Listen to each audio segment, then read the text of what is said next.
Hello, everybody. Welcome to the show. Our channel is relatively new, so chances are you probably are too. If you like anything that we're doing, please like, sub, share. This format's going to be a little bit different. We're going to see if anybody likes it, talk about some current events, probably just hop right into it. Today's topics are tariffs, taxes, and wars. Oh my! The era of cheap stuff was already ending. Now comes the tariff threat. So the most honest that they could be was to say that it was already coming to an end. But what they're not admitting is that it ended a long time ago.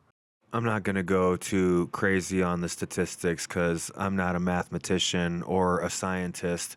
But what this one glaringly stands out and shows to me is that the middle 60% and the next 19% function very closely on this graph to each other. The middle 60% lost income. That should tell you everything that you need to know. Where did that income go? I mean, I don't have a problem with it going to the next percentile or whatever. But you shouldn't be losing in order for that to happen. And regardless, none of them kept pace with the top percentile. They outperformed by 3 times. Okay, so it wasn't the Starbucks and the avocado toast. It was actually that the cost of those things went up and the amount of money earned went down. That trend follows through, obviously, to housing. I don't care how many Starbucks trips or avocado toast for breakfast that you skip, you're not going to cover this gap. Last chart plus this chart. So this chart shows that housing went up by 125%, call it. Incomes did not. Last one that we showed was actually the incomes. What did they do for the middle 60%? Well, they went down. That math don't math, my friend. Here it is for you in one chart. Dollar buys a nickel's worth. It's not just a saying, that's real reality. Here it is. Clearly, it has nothing to do with the policies of the previous administrations. Anyone who's been in politics for the last 40 years, becoming multimillionaires, there's only one person to blame: Donald Trump. Which leads me to the incredulity of the modern left. They want you to believe that it was all Donald Trump that did it, but it's been going on for a long time. And the people who were making it go on were the Democratic policymakers. Like, that's why they're so upset with Elon Musk finding out about their dirty little tricks. No, the real mark of genius in these people is that they will go burn down Tesla charging stations. Like, they're fighting against the man by fighting against Elon Musk, who is trying to put people in outer space, save astronauts, create cars that don't pollute the environment as much as other vehicles. That's the whole joke. And leave it to an A-tone meme to explain it so perfectly. Really, it's just the last line that has it. It's all you need to know about the left. That's because it's an ideology premised on envy and resentment, Don. The altruism is merely performative. Because let's be honest, what's altruistic about burning your neighbor's property or going to their place of business and trying to destroy it or stop it from earning money?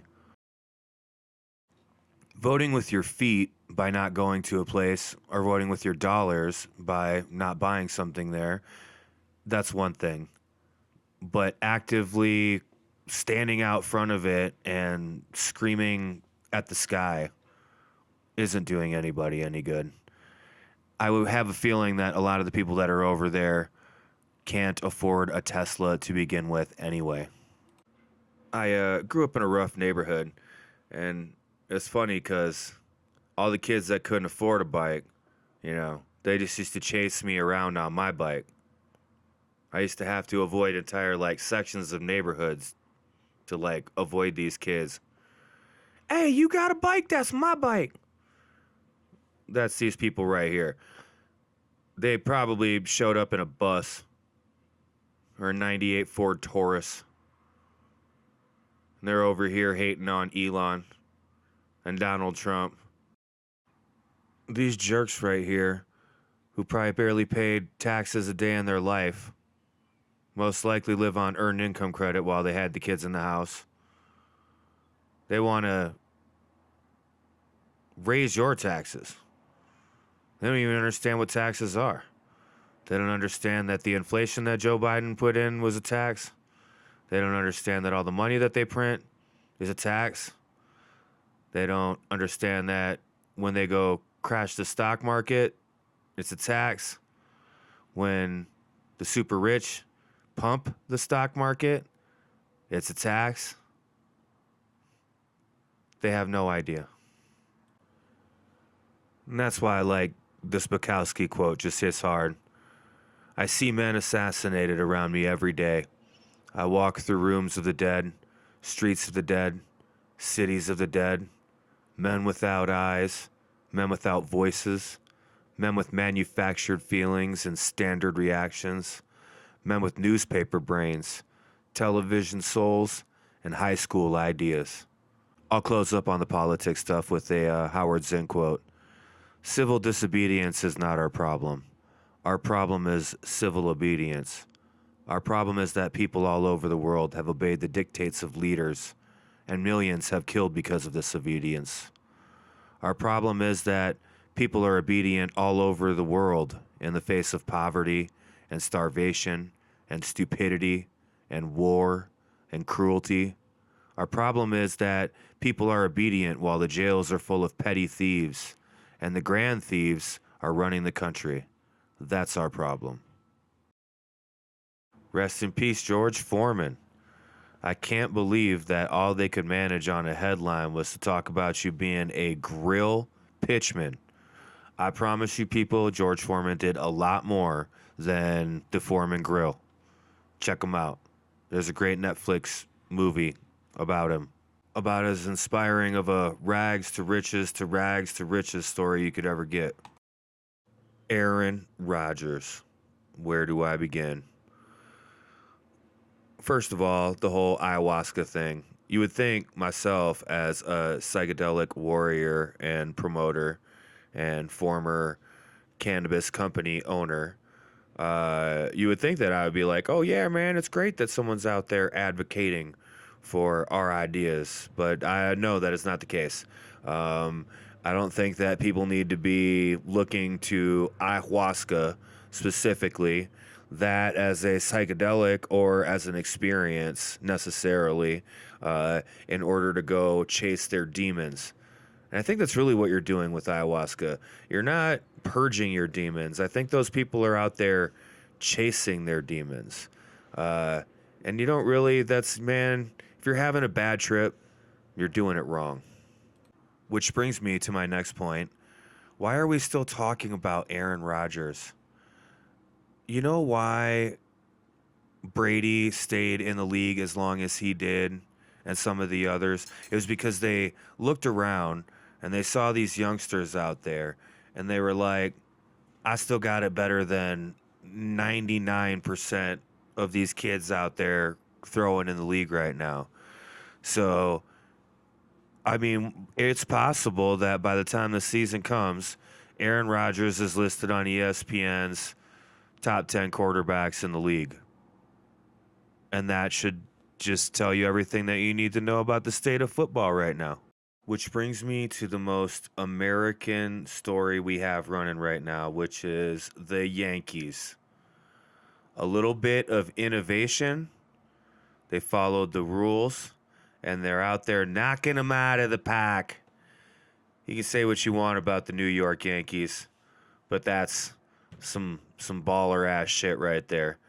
Like, to figure out where you could spend your money the best. Probably not going to increase your player stats. You have the best players. So spending more money on players isn't going to help you at all. But the equipment, wow. Okay, and the bonus round today is talking about the gym. Why do people act like such weird savages at the gym? I'm just going to give you one story today. I have thousands. But today we're just going to do maybe the weirdest one. All right. No, it's not the weirdest one. They're all weird. But I come out of the sauna and this guy, he's got like trying to explain this to you here. So imagine a guy who's just full spread eagle. He is drying himself off with this towel while at the same time drying his, underwear region off with the hair dryer.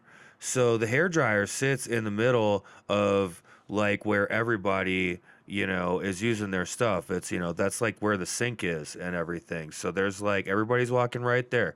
And this guy's over there and he's just full spread eagle and one hand with the towel, other with the hair dryer, drying it off. Now, I personally am not working with that much material.